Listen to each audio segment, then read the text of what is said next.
الحمد لله والصلاة والسلام على رسول الله و علی آله و صحبه و من والاه.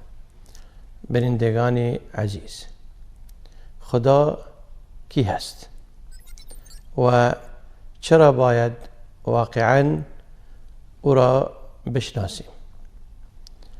و این سوال مهم و بهترین سوال هست، چرا که ما واقعا میبینیم مردم های هستند که خدا را یاد میکند، نام آن را تکرار میکند، لکن حقیقتا آیا نام های خدا را میشناسند یا نه؟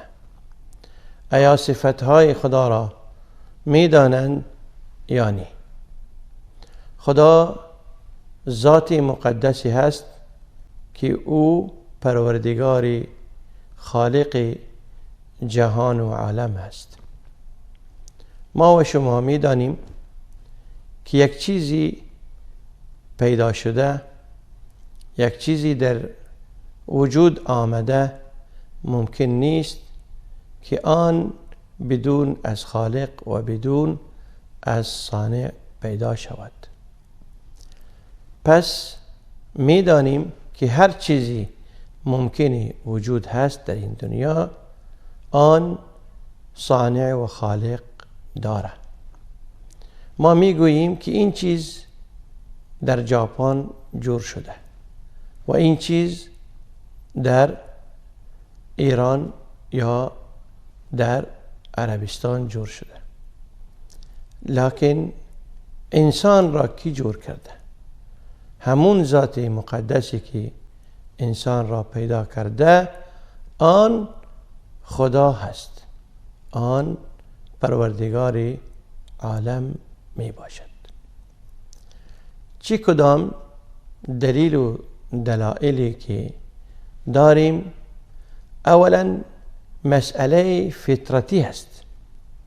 هر انسان در فطرت خود، در دل خود، وقتی که سختی سرش آمد، مشکلات های بالای زیاد آمد، نمی گوید ای برادر، نمی گوید ای پدر، می گوید ای خداوند جهان.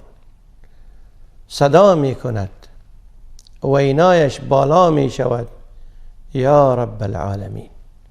خدا همون ذات مقدسی هست که آسمان و زمین را پیدا کرده است.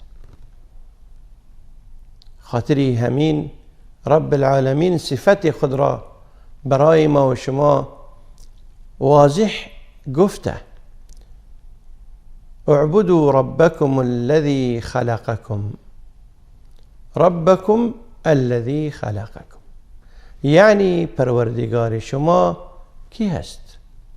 آن یک ذاتی هست که خالق شما می باشد و خودش خالق هست، یعنی مخلوق نیست. الله خالق کل شیء و آن یک ذات مقدسی هست که خالق و پیدایش کننده هر چیز هست. الله یک ذات مقدس مستغنی هست، به هیچ چیزی محتاج نیست، به هیچ چیزی نیاز ندارد. و هو الغنی الحمید. یک ذات مقدسی هست که مستغنی هست، نه وزیر دارد، نه مشاور دارد، نه کمکگر دارد، بلکه خودش قوی و عزیز می باشد. اگر کسی بخواهد که خدا را بشناسد، ببیند که چی طوری الله او را پیدا کرده، به کدام طریقی عجیبی انسانها را ساخته و زمین و آسمان را ساخته. خاطری همین رب العالمین به ما و شما میگوید و فی انفسکم افلا تبصرون.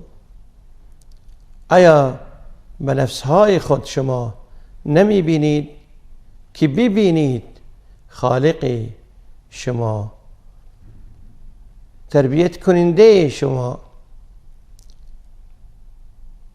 کسی که شما را در این دنیا پیدا کرده کی هست؟